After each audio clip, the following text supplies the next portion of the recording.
iniciamos. Legal. Depois eu vou pedir o Rodrigo e também Helena, aí nós vamos deixar o Hércules só a imagem dele, tá? E aí nós saímos da tela. Gente, boa noite. Estamos começando aí a nossa quarta noite da Semana Nacional de Publicidade e Design Gráfico. E tem sido uma conversa, digamos assim, porque eu acho que é como eu estava conversando ainda agora, o bate-papo e nós trazermos os assuntos de forma um pouco mais fluindo de uma forma melhor do que simplesmente trazer uma palestra e deixar aqui e vamos embora. Então, normalmente a conversa tem acontecido de uma forma muito interessante e eu tenho certeza que hoje ela não será diferente. Tá? Hoje nós temos o mundo digital e as apostas na pós-pandemia. O nosso convidado é o Hércules Pereira. Ele é publicitário, nascido e criado no ABC Paulista, formado em marketing de varejo na Faculdade de Diadema. Ele trabalha no mercado digital há 14 anos, sendo 9 desses sócio da agência Purple Call, onde já liderou mídia, estratégia e hoje é head de cultura focado na gestão de pessoas dentro da agência. Tá?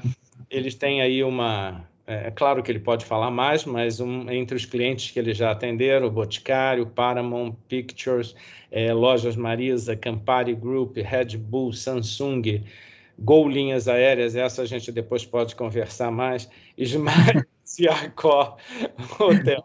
Logo essa, né? Logo essa. Essa em especial. Então, gente, Hércules, obrigado por ter aceito o convite. Obrigado, Helena e Rodrigo, por estar aqui conosco acompanhando também.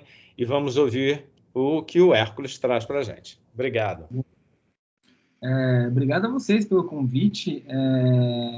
Você que foi um tema fácil, né, de falar, né, do mundo digital e mundo pós-pandêmico, bem simples de resumir. Primeiro, queria agradecer a todo mundo que está aqui. Como vocês ouviram um pouco pela minha biografia, ela é um pouco diferente do que o tradicional, assim, do que o mercado publicitário está acostumado a colocar. Eu dei uma passeada aí em termos de área, uma passeada em relação ao que eu fazia, assim, fui mudando a carreira, mas sempre dentro do mercado publicitário, apesar da minha formação ser em marketing, né? Então, assim, lá atrás me formei em marketing, fiquei um pouquinho e logo em seguida já comecei já dei uma migrada. Muito cara, assim, falar de tema de pós-pandemia, né, mundo pós-pandêmico, assim, é um negócio muito difícil de resolver, assim, olhar para frente é um negócio muito complicado se a gente não olha para trás, né? Então, assim, a gente vê assim historiador falando tudo que para todas as previsões de futuro são sempre baseadas no nosso ciclo de sociedade do passado, né? Então eu quis trazer um pouquinho disso hoje para vocês aqui, assim, é um misto de timeline com o que eu fiz, com o que eu trabalhei na minha vida, versus o que eu vi, o que eu testemunhei nesse período, com algumas apostas que eu estou vendo para esse pós-pandemia, futuro médio, assim, futuro talvez até um pouco mais recente do que a gente se espera. É uma tarefa meio ingrata fazer um futurismo agora num cenário tão caótico de mudanças de mudanças mesmo, assim, acho que é meio complexo a gente tentar prever algo que, um contexto que pode mudar tão rápido, né, assim, mas a gente fala mais isso no meio do caminho. Queria deixar vocês bem à vontade para no meio, quiser fazer uma pergunta, quiser conversar, quiser aparecer para falar alguma coisa aí, dar um comentário, assim, para ser bem solto mesmo, tá? Assim, fiquem bem à vontade, de verdade, tá? Vamos embora. Vamos lá. Esse sou eu, como bom publicitário, o que eu fiz foi, no primeiro slide, foi colocar a minha cara e meu rosto. Brincadeiras à parte, essa carinha da Purple hoje, a Purple é uma agência digital, não digital, mas uma agência full, que também trabalha com digital, fica na Vila Madalena, e hoje a gente tem em torno de 60 pessoas, assim, mais ou menos, pelas minhas últimas contas, né, assim, a gente contratou bastante gente ultimamente, eu tô até meio atribulado, assim,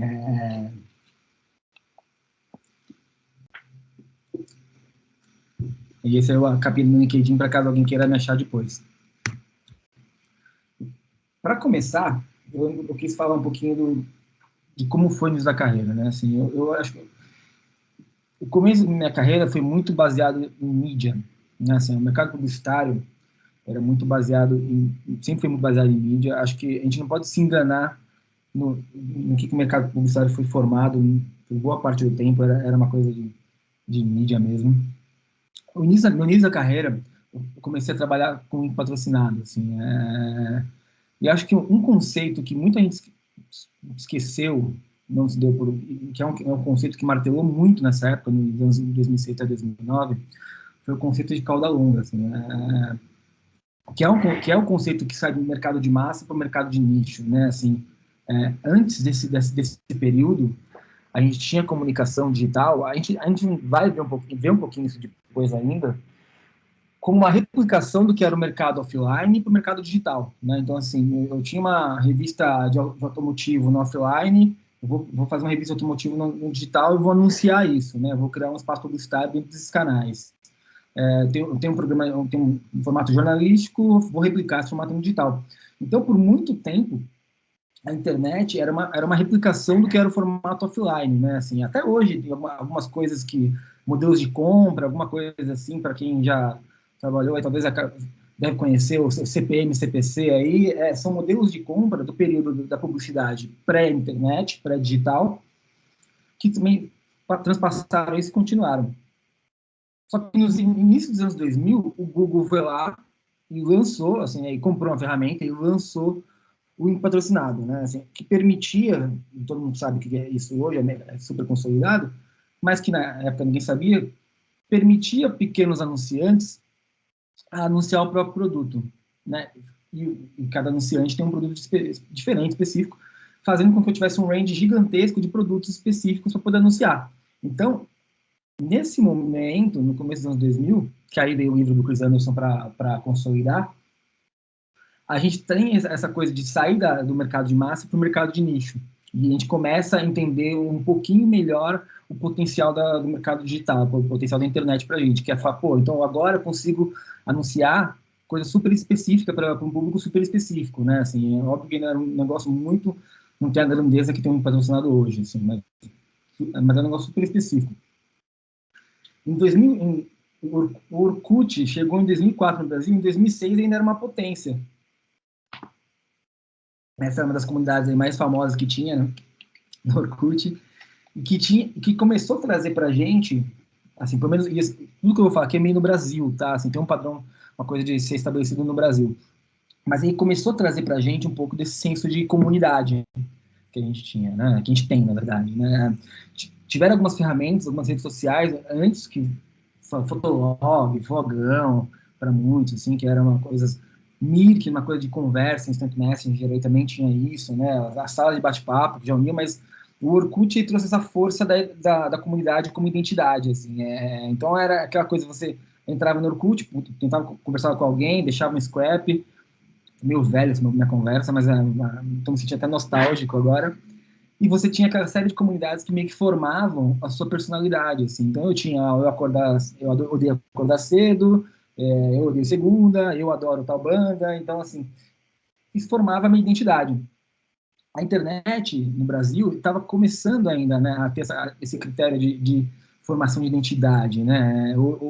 Hoje se fala, né, influência, brand persona, em tudo isso, né? Você sabe que você posta, você sabe que você não posta, porque você cria já um contexto de marca, né? A pessoa ela vai para o Instagram sabendo que ela pode ser uma marca, né? Então ela anuncia alguma coisa, mas até aquele momento a gente estava formando o que poderia ser uma comunidade, né? O YouTube tinha acabado de chegar no Brasil, assim, ele entrou fazia 1 ano e meio, 2 anos também, então ele estava ali se formando e aí tem até essa matéria da Veja sobre a nova era da televisão, né? E é muito engraçado, porque isso de 2006, a gente tem aí, pô, mais de 15 anos 15, com esse papo sobre a nova televisão. E o YouTube está hoje disputando um outro cenário da televisão, que a gente já fala ali na frente, mas o YouTube continua nessa disputa com televisão, ainda que a televisão tenha mudado, né? Um outro exemplo que eu quis trazer aqui também, que dessa época, desse início do mercado digital de 2006, óbvio que assim, eu estou falando de 2006 para frente, foi por uma curiosidade de quando eu comecei a trabalhar.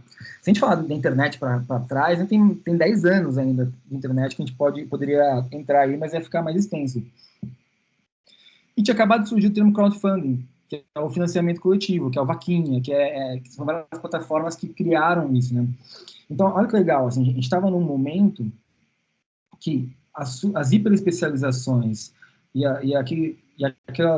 aqueles produtos que eram super específicos ganhavam força, porque eu conseguia anunciar um produto, eu conseguia ter uma comunidade para poder criar em torno daquilo, de demanda daquilo, e se for o caso, nós, como comunidade, poderíamos investir num produto super específico para a gente. Então, a gente literalmente sai dessa coisa de massa e vai para um negócio super nichado, né?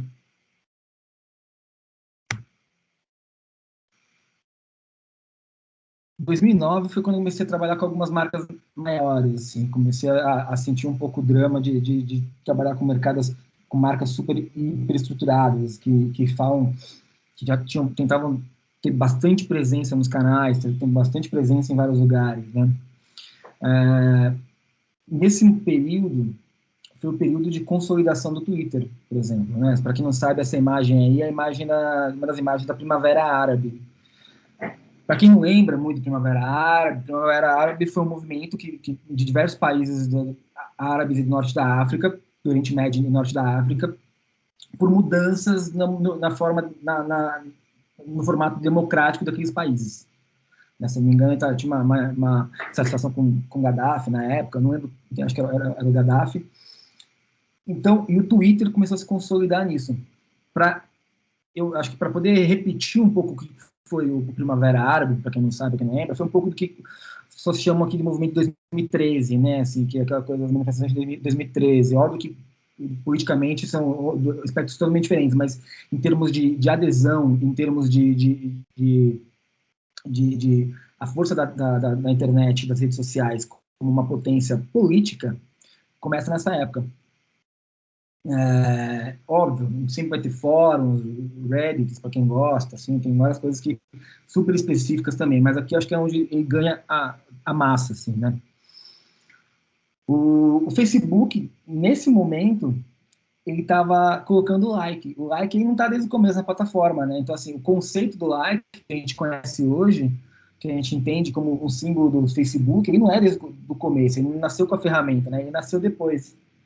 E aí, olhando para trás, isso é muito engraçado, né? Porque naquele momento, quando ele coloca o like, hoje a gente entende da potência que é, do problema que é o like como um engajador das pessoas, assim, né? Assim, isso libera aquela dopamina, aquela serotonina quando alguém dá um like na minha foto, eu fico feliz. E como ferramenta, a gente entende hoje o tamanho daquilo, mas o like nasceu aqui. Né? Então é muito legal assim olhar para trás disso, né? E nesse momento ainda se fazia muito, mas muito, ainda faz, mas assim muita publicidade através de banner. Assim, o banner ele era a força motora, assim, né? As marcas que queriam vender muito, assim, marcas de varejo, acho que Clube de Compra nessa época tinha bastante. Os clubes de compra, conceitualmente, até um conceito até meio antigo agora, né? Assim, mas na época bombava, assim. Surgia um todo dia. E o banner era uma ferramenta que era muito usada por todas as marcas, né? Então, de novo, ainda naquela experiência de tentar replicar o que se fazia no offline.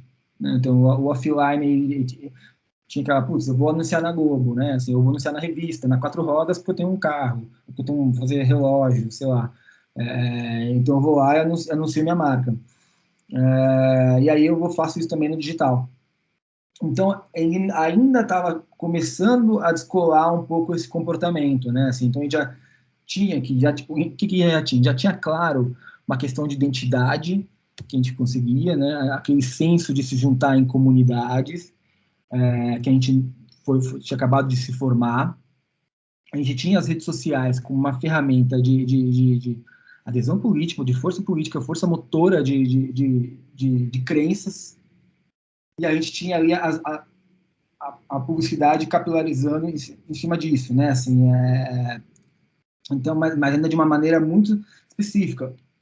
Naquele momento, para vocês terem uma ideia, era muito comum você procurar um site ou um canal específico de algum conteúdo para poder veicular um formato de banner. Né? Então, eu vou procurar o aventureiros.com, né? Porque eu tenho uma marca que tem um carro e acho que faz sentido para isso, uma marca de roupa esportiva, né? Então, eu vou lá procurar esse canal. E aí surgiam várias e várias marcas com vários publishers, né, vários sites com essa intenção, com esse interesse, assim, né? Tipo, vou criar um site e esse site faz com que eu consiga capilarizar essas pessoas que se interessam por esse conteúdo. Então, assim, então é como se eu estivesse assim replicando o comportamento das revistas específicas, né? Então, assim, então vou criar uma revista super. Se eu tenho 4 rodas, vou criar uma 4 rodas focada em Jeep. Depois vou criar uma 4 rodas focada em não sei o quê. Então, você começou a ir naquelas hiperespecificidades, assim, mas sempre como um publisher ainda.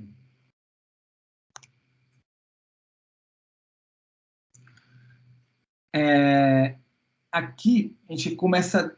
Acho que é onde começa um pouco. Acho que a internet ganha uma força. Ganha uma força. Ela tem uma nova cara, assim, porque é nesse ano que entra a Black Friday. Assim, a Black Friday começa em 2010 aqui no Brasil. Black Friday, naquele momento, acho que ainda era Black Fraud, para todo mundo ainda é meio Black Fraud. Mas é difícil hoje duvidar da Black Friday como um calendário de vendas, né? Assim, não, então a gente tem Dia das Mães, tem Dia dos Pais, das crianças e tem Black Friday, né? Assim, e depois é Natal. Então, goste ou não goste da Black Friday, ela é um calendário de vendas muito forte para a gente hoje. Ele nasceu em 2010, aqui no Brasil, óbvio. Esse período aqui é o período que a gente inicia assim uma conversa sobre dados aqui, assim, é daqui que a gente começa a falar do uso do dado das pessoas na internet para publicidade. A gente começa a capitalizar em cima disso, né? Assim, a gente começa, pô, como é que eu vou pegar esse dado do cara aqui e eu vou veicular isso para ele, né? É o começo da publicidade programática. O que é publicidade programática, para quem não conhece, assim, super rápido, né? Se antes a gente tinha sites específicos, então eu tenho um site de carro, um site de moda, um site de qualquer que seja o assunto, e eu anunciava nesses sites formatos que eu sei que as pessoas gostam daquele assunto. Então, por exemplo, se eu tenho um site de carro, vou anunciar um carro no site de carro, uma relação assim bem durona, bem bestona, né? Nesse momento, o que a gente começou a fazer? Eu comecei a entender com tecnologia que eu, Hércules, por mais que eu goste de carro, eu não fico só em site de carro, óbvio. Então, eu não fico só em site de carro. Então, eu, Hércules, entro no site de carro, entro no site de moda, entro no site de cinema. Então, o meu comportamento, mas o que interessava para uma marca que queria me vender um carro, era o Hércules. Então, não interessava se eu estava no site de carro ou se eu estava no site de cinema. O usuário, ele começou a ser privilegiado e priorizado nessa questão. Então, aí que nasce a publicidade programática, né? Então, porque eu consigo veicular para o usuário, em segundos, aquilo que ele está interessado, aquilo que ele tem, ou que ele tem um comportamento que diz está interessado, né? Então, o retargeting, o remarketing, começa a vir daí, né? Assim, começa a vir nesse período que as pessoas hoje amam. Eu entrei num site e eu começo a ser impactado por aquilo, né? Então, assim, ele começa a vir desse momento. Um outro ponto que aparece aqui, que é nesse momento aqui na sociedade, a gente tem o Marco Civil da internet. Assim, recomendo vocês darem uma olhada nisso, porque é o Marco Civil da internet que regula a internet no país. Então, assim, até aquele momento, a gente tinha a internet como plataforma, a internet já estava crescendo, cada dia mais ela crescia muito, e ela ganhava força. Naquele momento, o governo regula os nossos direitos e os nossos deveres. Entre eles, o governo institui que, assim, a privacidade do usuário ela tem que ser garantida, a não ser que exista alguma coisa, algum crime sendo cometido. Caso seja cometido o crime, todos os responsáveis, os hosts, deveriam dar o acesso àquilo. Então, assim, naquele momento se regula e se diz que internet não é terra sem lei, tá? Então, assim, acho que o Marco Civil ele nasce muito com esse papel de dizer que não é, a internet não é terra sem lei. Então, eu não posso ficar comentando num site e xingar, ou ser racista, ser homofóbico, né, como a gente tem visto essa semana, e achar que tá tudo bem, porque o Marco Civil da internet ele fala que não é terra de ninguém e que eu sou regulado pela Constituição, eu sou regulado pelas leis, aqui, assim. Né? Isso também faz com que a gente tenha a internet cresça e apareça como uma coisa responsável, né? Assim, não só uma coisa grande, mas uma coisa responsável. E naquele momento a gente tinha a internet móvel ganhando muita força, assim, né? A internet móvel, o Facebook puxava muito. A gente acabado de comprar o WhatsApp, então o WhatsApp, para quem não lembra, o WhatsApp era pago. E depois que o Facebook comprou, ele ficou gratuito.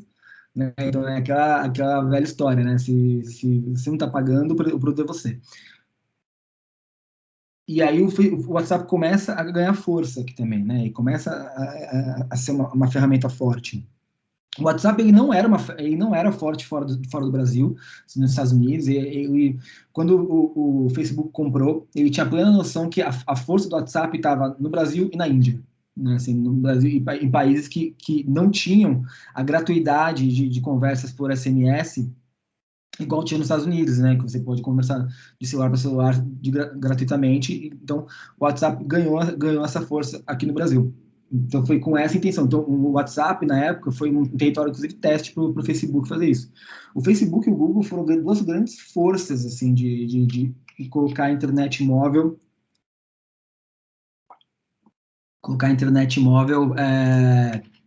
no país, assim, né? Eles puxavam muito, né? Se puxavam muito essa régua para poder melhorar a conexão, porque eles sabiam que no Brasil, um país tão grande, mais de 200 milhões de habitantes, que a forma mais abrangência que eles conseguiram ter pela internet é pelo celular. E como uma plataforma que usa isso, era interessante isso para eles, né? Então, assim, eles estimulavam isso, né? O Facebook, para quem não lembra, ele era um dos sites que era super otimizado, super bacana para todas as plataformas, assim, né? Tem uma história que eu ouvi de umas pessoas do Facebook, óbvio, pode ser uma lenda urbana, mas pode ser que não. O Mark Zuckerberg, ele tem, né? Ele tem um dia específico Antes era uma vez por semana, agora não sei se isso se mantém, que ele faz uma conversa com todo mundo do Facebook, né? E lá atrás, ele contava que um dia ele estava em casa e perguntou para a moça que trabalhava na casa dele como é que acessava o Facebook. Ela mostrou o celular e achou uma bosta, assim, achou o site uma bosta. Naquele momento, ele pensou que, pô, então eu vou ter que otimizar para essa pessoa. Né? Então, eu vou ter que otimizar o meu site para essa pessoa que tem o celular mais simples possível, a conexão mais simples possível. E tornou isso umas missões de usabilidade da época da plataforma. E tanto que tinha mesmo, tanto que não importasse com qual celular, você podia entrar com mais tecnológico, com mais simples, você conseguia ter um acesso de qualidade proporcional, mas boa, do Facebook. Isso era um negócio muito interessante. E perdão, e o Google, na outra história, ele estava sempre numa conversa sobre jornada do consumidor. Assim, eles eram um cara que queriam acompanhar o consumidor em todos os momentos da compra. Então, se hoje a gente entra numa loja e consulta um preço, vocês lembram que antigamente, no começo, você entrava numa loja, muitas vezes os caras não gostavam que você consultasse preço dentro da loja, assim, era uma coisa engraçada, assim, era tipo, pô, os caras não queriam que você ficasse sabendo o preço do produto dentro da loja, porque ia competir, assim, então era uma coisa meio bizarra, né, que as pessoas não sabiam muito como lidar ainda com isso, né, que eu falo, putz, a própria marca, as próprias lojas, sei lá, a loja da Centauro física não gostava que alguém consultasse a loja de Centauro online, porque o preço era diferente, então os caras ficavam meio putos, assim, né? E que é uma bizarrice, né? Assim, que é a mesma marca, o mesmo produto, assim, então, nesse momento aqui ainda não se falava de uma consolidação de canais, né? Assim, de compra. Hoje em dia, qualquer varejista que vocês forem, qualquer marca que vocês forem, pelo menos as mais tradicionais, assim, é impossível que não tenha uma conversa, que não se saiba todos os canais, a força de vendas seja alinhada por todos os canais de comunicação, assim, né? Então, seja para comprar pela internet, seja para comprar no espaço físico, eu compro pela internet, eu compro pelo espaço físico e me entrega, eu compro pela internet, vou buscar na loja, né? Tem o cross-channel, né? Que a gente chama, né? Um cruzamento de canais. Então, essa conversa hoje, ela é supernatural para a gente, mas naquela época chegava a ser quase uma rixa dentro da própria empresa, muitas vezes. É, era engraçado. Eu acho que aqui a gente tem uma mudada, assim, é uma coisa que vai em paralelo, né? Porque eu coloco 2010, 2014, e aqui 2011, 2013. Então, elas ocorrem meio em paralelo, assim. A gente tem nesse momento aqui uma coisa que eu brinco, que eu chamo que é um pouco do início do público editorial. Assim, o que a gente chama hoje de público, que é hashtag público, na época era um pouco do público editorial, era no blog. Assim, os blogs, eles eram uma força gigantesca. Assim, a gente tem hoje influencers, né, que são pessoas consolidadas do blog. Camila Coutinho na moda, né, por exemplo, super consolidado, Garotas Estúpidas. Então, eles vinham dessa época, assim, né? Então, você tinha os blogs como força de comunicação, e essas pessoas, donas desses blogs, tinha muito blog de humor, assim, não salvo, por exemplo, um humor trash, para quem não lembra, assim, era uma coisa de humor trash, de trollagem, né, assim, o termo trollagem era uma coisa bem dessa época, assim, né, de zoeira, né, assim, então, assim, trollava político, trollava celebridade e tal, assim, então aí tinha um pouco disso, assim, que aí a TV, os programas começaram também, a programa na TV começaram a querer puxar isso, então, você vê que na TV se tinha aquela coisa de prank, né, de pegadinha, de trollagem, né, também na TV, que é meio um ciclo, né, assim, tinha lá atrás vídeo cacetado e se vira um ciclo. Mas esses blogs, eles eram uma potência, assim, uma potência de comunicação. Eu lembro que o Não Salva, cara, já gerava coisa de bilhões de views, assim, né, por mês. Assim, era muito grande, por exemplo, né? Tinha o Kibi Louco, que depois o Tabet foi para o dos Fundos. Então, eles eram uma força que as marcas queriam estar presentes. E aí tinha um pouco disso também. Aquele pouco de comportamento que a gente tinha do sites, que é, putz, eu tenho um cara que era... Ele falava de carro e tinha 4 rodas, aí tem um blogueiro que vai lá e fala de carro também. Então ele pegava só que daquele aspecto mais pessoal, né? Assim, então, aqui a gente tinha uma análise que fala que o blog era uma análise independente, e tinha a pessoa por trás da recomendação. Então você começa a ter uma questão de confiar na recomendação do blog, confiar na recomendação das blogueiras, né? Assim, então, aqui que a instituição do blogueiro começa a ganhar essa força, essa potência, né? Eu coloquei aqui do lado um negocinho super trechinho que tinha, mas era assim, que quando ficou no Facebook, ele introduz o Facebook Ads e começa a vender o like. Assim, a primeira, acho que não vai dar pra ver, tá super pequenininho, mas tá aqui, ó, tem uma marca, tipo, alguém curtiu tal, a página é Southwest Airlines e o like, né, assim, essa aqui foi a primeira versão. Desse aqui é um guia, né, de anúncios do Facebook. E o Facebook começa a compartilhar, começa a comercializar esse like. Então, nesse momento aqui, rolou quase uma corrida do ouro das marcas, né? Assim, que você vê toda vez a marca tal bateu 100 mil fãs, marca tal bateu 500 mil fãs, ficou uma corrida do ouro para ver qual marca era maior, né? Porque até então o social ele era muito carente de métrica, assim, a gente não tinha uma métrica muito clara do que a gente queria, né? Assim, hoje tá todo mundo, hoje é muito mais claro do que se espera, né? Assim, né? Do social, né? Assim, do BI como um todo, né? Da strategy. Então a gente tem uma clareza do que se espera de uma marca, do que a gente como marca vai entrar naquela comunidade. Eu não é só um fã, porque a gente sabe que muitas vezes o fã, o like, o seguidor, não necessariamente é uma coisa que vai ser relevante. E pode ser lindíssimo, mas não é, sozinho não segura. Nesse momento aqui, a gente tinha a Guaraná Antártica batendo 1 milhão de fãs no Facebook. Eu lembro até hoje da matéria, pô, Guaraná Antártica bate 1 milhão de fãs no Facebook, né? Mas por quê? Porque também a gente tinha ainda lá do Orkut, lá daquela época, e um negócio que veio carregado com a gente, e não só pelo Orkut, mas porque a gente é inerente ao ser humano. Essa coisa de comunidade, de seguir, de se identificar com uma comunidade, com uma marca. A gente perde, isso perde muito no Facebook, no senso de comunidade, igual tinha no Orkut, que pessoalmente achava muito legal.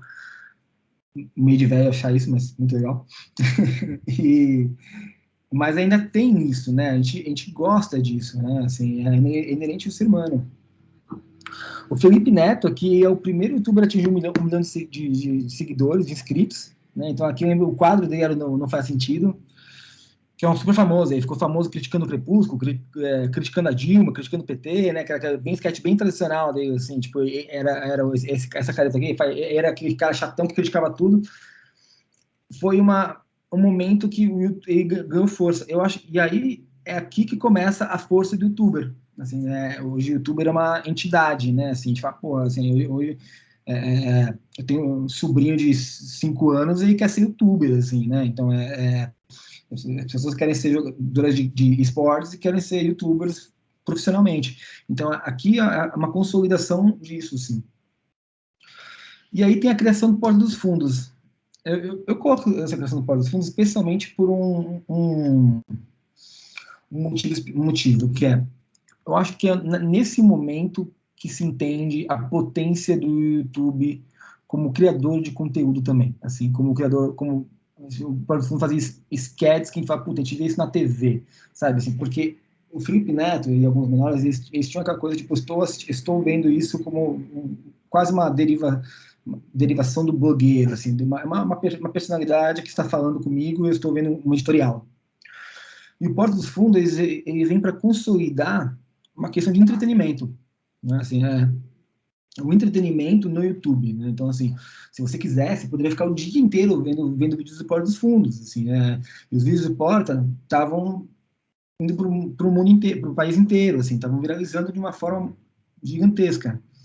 Então, essa consolidação do entretenimento começa a tornar o YouTube, aí, vou voltar até aqui, que a gente fala aqui, um pouco desse caminho que a gente copiava da televisão, né? Assim, então, a gente busca por esse entretenimento, né? Hoje, cara, assim, é muito claro, mas na época a gente não tinha um botãozinho de YouTube na TV, né? Assim, a gente falava em Smart TV, mas essa briga por criar entretenimento, por criar conteúdo, começa de uma forma muito clara.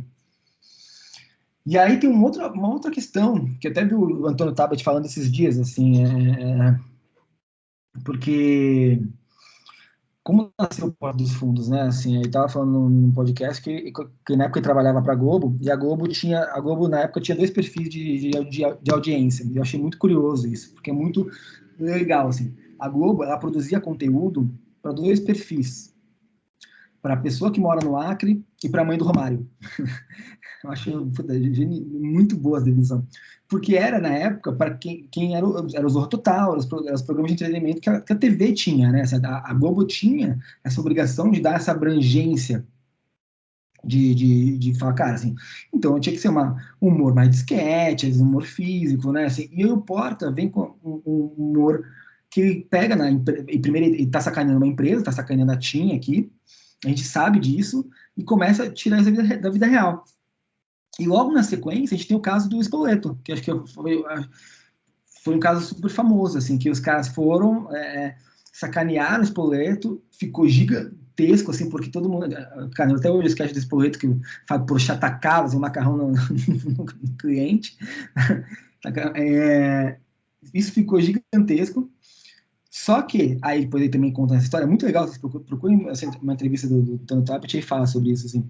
Eles conhecem, né, a equipe do Spoleto, resumidamente, assim, eles tentaram antes, inclusive, o vídeo do Spoleto, eles tentaram vender para o Spoleto através da agência, a agência falou que não, nem em outra vida, a agência respondeu, então a agência deu uma vacilada muito séria aí, que não viu o potencial.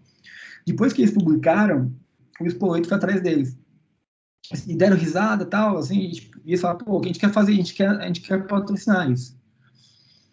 Então, nesse momento, o Spoleto, ele se diverte, assim, ele começa a patrocinar um canal de YouTube, ele patrocina por muito tempo isso, e aí o potencial disso é gigantesco, assim, né, porque você começa, quer queira, quer não, o que motiva todos os canais de TV, o que motiva todos os canais, a produção de conteúdo, é a publicidade, assim, é o quanto você consegue transformar aquele espaço em dinheiro, né, assim, tá o Big Brother para poder não deixar mentir, tá aqui no intervalo da NFL, que esqueci o nome agora, que é o intervalo mais caro do Super Bowl, que é o intervalo mais caro do mundo, assim, né, então, assim, quanto você consegue pegar aquele momento de entretenimento e transformar aquilo em dinheiro, né, então, é sempre sobre isso. E aí vem a porta dos fundos e consegue fazer esse movimento com o espoleto.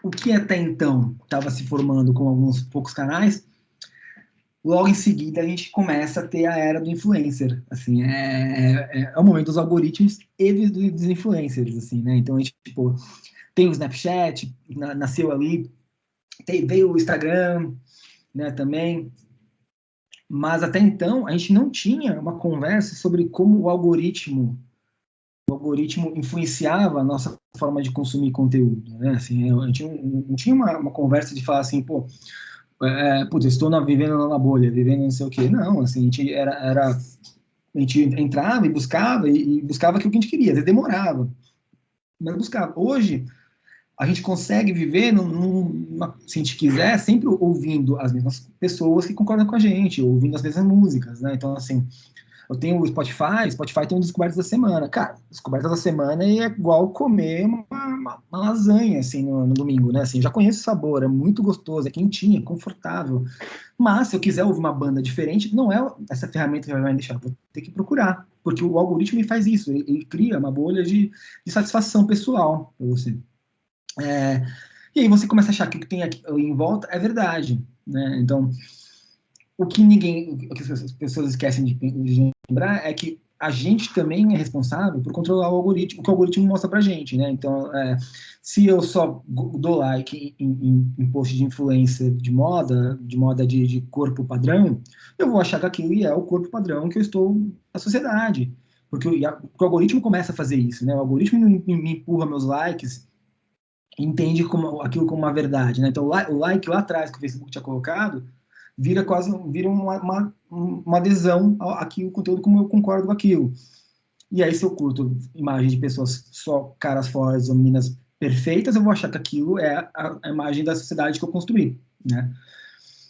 Só que existe uma diferença para o que era, por exemplo, o publisher, né? Assim, isso tem uma diferença do que era, por exemplo, a Vogue, ou qualquer revista de moda feminina, revista de Playboy, assim, né? Porque as editorias, elas eram efetivamente escolhidas por alguém, assim, elas eram um editor ia lá e falava, não, essa mulher eu quero na capa da revista. Aí vai lá, photoshopava, tinha todo aquele padrão de corpo que achava interessante e tal, e deixava na revista. Então, alguém ia lá e determinava que aquilo era um padrão de corpo, que aquilo era um padrão de vida, que aquilo era um padrão, era escolhido.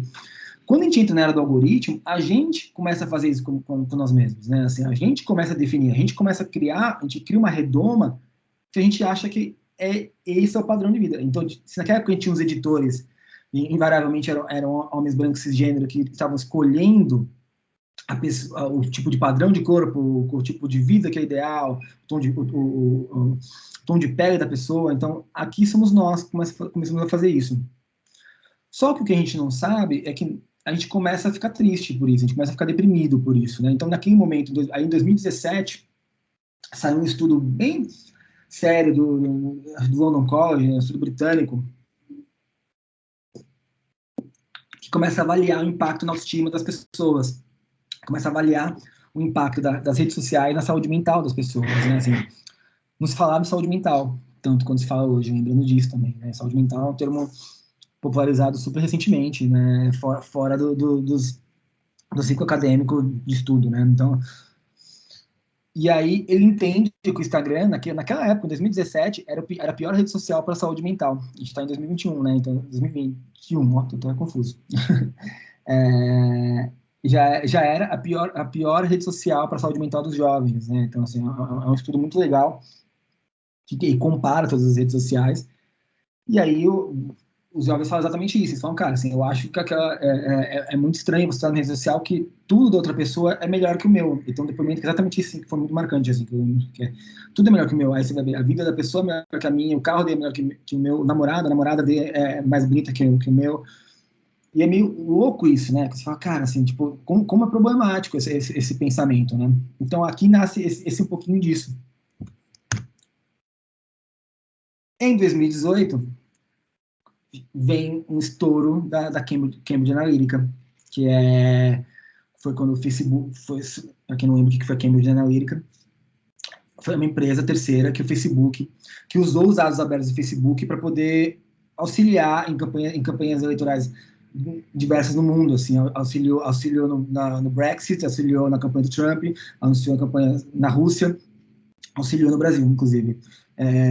E aí deu estouro, vazou o dado que o Facebook autorizou, então vazou 70 milhões, 70, 80 milhões de dados de usuários, e foi nesse momento que começou a falar assim, qual que é a responsabilidade das plataformas com os dados das pessoas, assim, porque você vai lá, você coloca o seu dado, né, assim, você coloca as suas informações, então eu quero que o Facebook divulgue informações de propaganda política para mim, eu não quero, se eu quiser, como é que eu permito isso? Se eu não quiser, como é que eu bloqueio isso, né?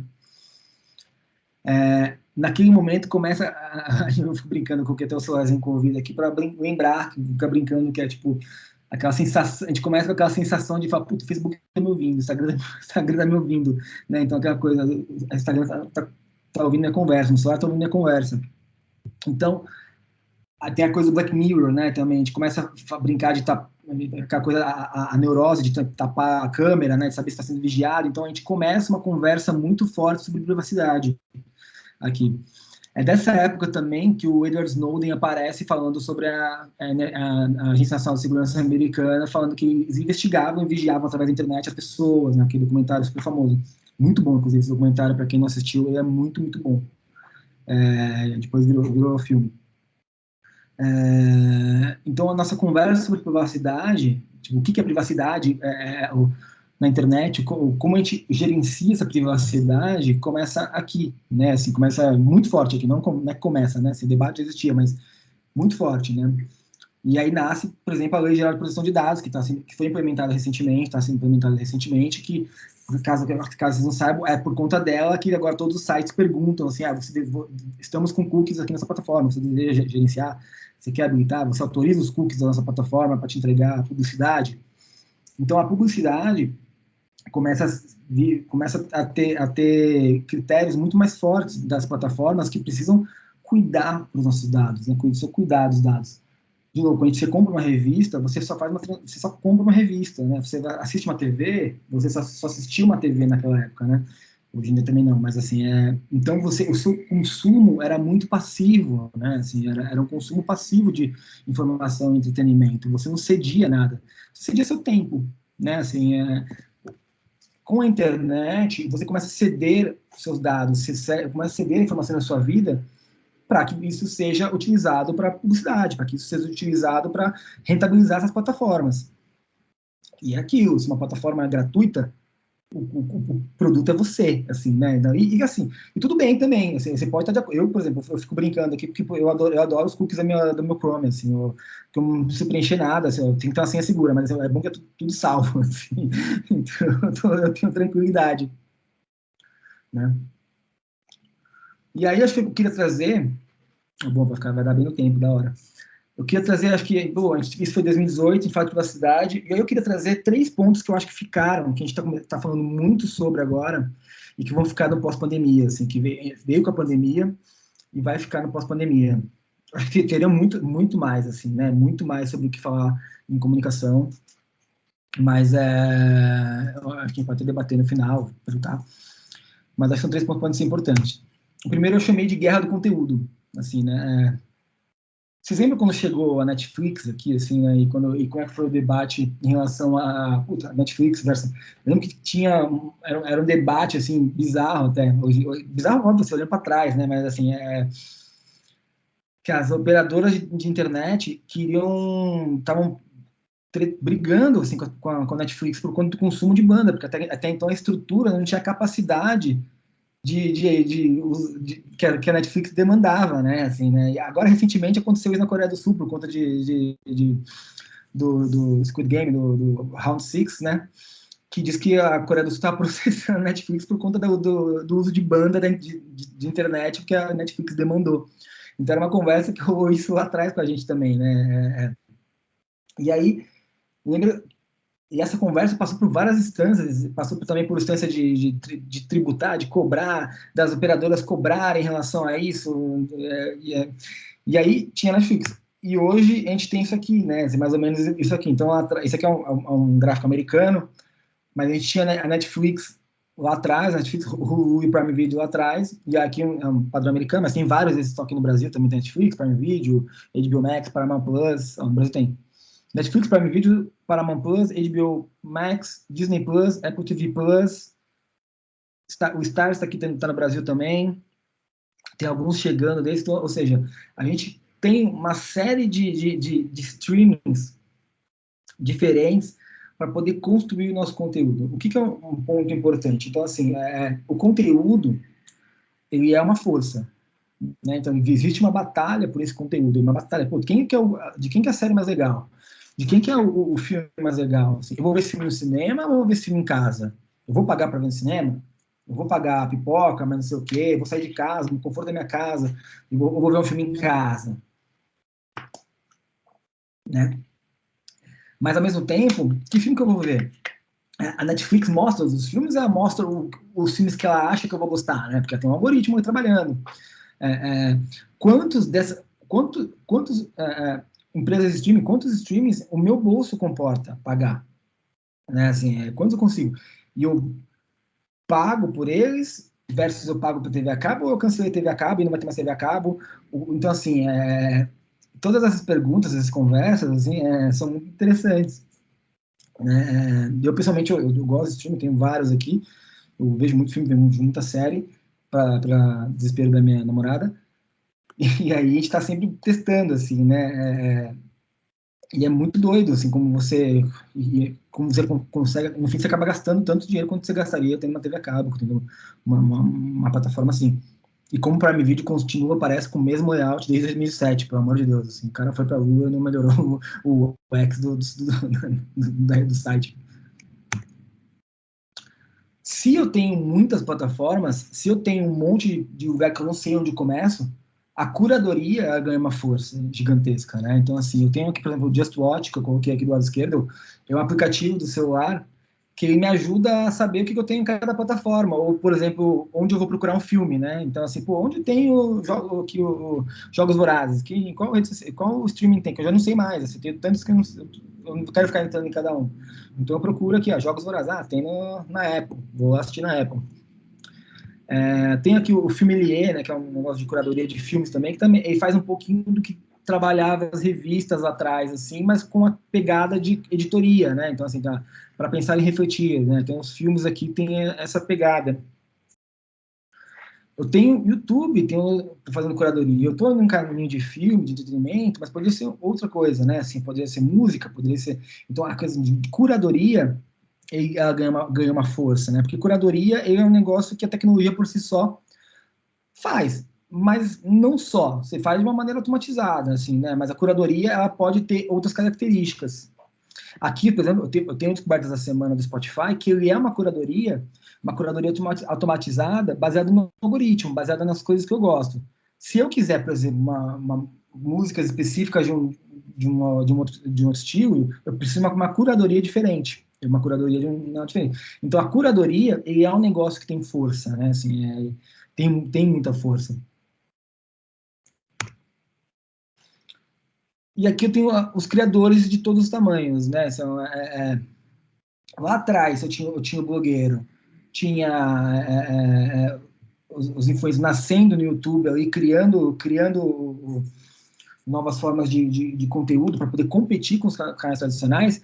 Aqui eu tenho 3 exemplos de conteúdos de tamanhos super distintos. Então eu tenho aqui no TikTok, que podem ser vídeos super curtinhos, como passa um podcast, que pode ter 1 hora e pouco, como o Flow, que é um formato aqui, que é um vídeo que pode ter 3 horas de conteúdo, né? Então, assim, E aí você vai falar, puta, qual é o consumo de um cara que ouve 3 horas de uma galera conversando, né, assim, uma conversa de bar, por assim dizer, né, assim, que ouve 3 horas desse tipo de conteúdo, que é maior que um filme, maior que, cara, Titanic, assim, tem 3 horas alguma coisinha, sabe? Então os caras conseguem fazer um conteúdo de mais de 3 horas, né, que também está competindo aí com outros momentos, porque o dia segue com 24 horas. Então eu sei, e agora dorme em média umas 8 horas. Então, assim, você não tá ali, você tem ali um outro período que você está acordado e acho que você não vai conseguir caber tudo. Por isso que acho que a gente começa a ter essa disputa muito forte, assim, de para onde que vai. Entra um outro debate, assim como a gente teve debate com dados, algoritmos, da responsabilidade das plataformas, né? Então, assim, a gente tem o consumo com um ativismo muito ligado. Então, tem aqui o nascimento dos Sleeping Giants.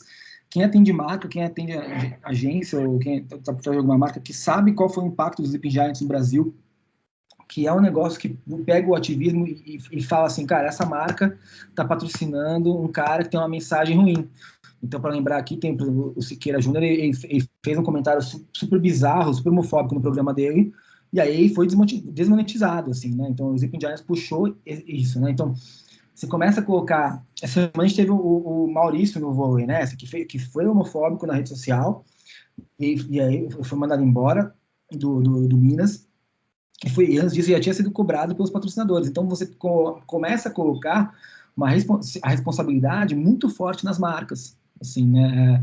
Essa responsabilidade, ela é hoje inerente, né? Assim, ela é muito forte para falar, cara, com quem eu vou anunciar? Com quem eu vou fazer minha comunicação? Assim, qual que é a vida dessa pessoa? Porque, em paralelo a isso, um influencer, não tem noção disso, né? Então, assim, é uma pessoa que tem um estilo de vida que poucos têm, que aí ele começa a ter noção dessa responsabilidade. Então, a marca também começa aqui desse lado ter essa análise, né? Então, tem aqui que a Smart Fit, por exemplo, foi pichada, né? Porque estava saindo a notícia que apoiou investir em fake news, então foi pichada.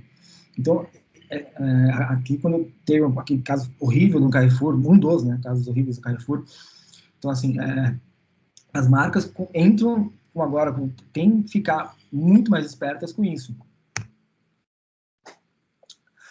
O pós-verdade, né? Então, assim, a gente acabou, essa semana está um grande debate no Supremo Tribunal, nas instâncias, sobre a responsabilidade da informação, né? Aqui tem um quadrinho muito simplista e muito legal sobre o teu Descartes, que eu penso logo existo, e pós-verdade, que acredito logo estou certo, né? Porque vem dessa cola do algoritmo, né? O algoritmo, ele coloca pessoas perto de mim que dizem que concordam comigo, e aí eu acho que eu estou falando a verdade, né? A gente começa a ter, nasceu de 2 ou 3 anos para cá, muito forte, as agências de checagem, né? Que são agências que têm esse papel de checar essa informação que está acontecendo dia, todos os minutos, todos os segundos, se é verdade. Porque isso faz com que a gente tenha que estar agora muito mais atento ao que a gente está consumindo. Assim. Então, consumir um conteúdo, eu começo a me preocupar, por exemplo, se eu falo, putz, isso aqui que eu estou recebendo é legal, é verdadeiro mesmo, assim, faz sentido? Não vou tomar golpe, por exemplo, né, para ir para um caminho mais óbvio, não vou tomar um golpe, né, ou a mensagem que está chegando aqui é verdadeira, é uma mensagem criminosa, né? E aí um ponto muito importante que eu acho que eu acho legal trazer aqui. Fake news é diferente de mentira, tá? Assim, as pessoas costumam associar fake news com mentira. Assim, estou mentindo. Então, mentira é essa aqui, eu estou tomando uma Coca-Cola, quando pode ser visto que eu estou tomando água.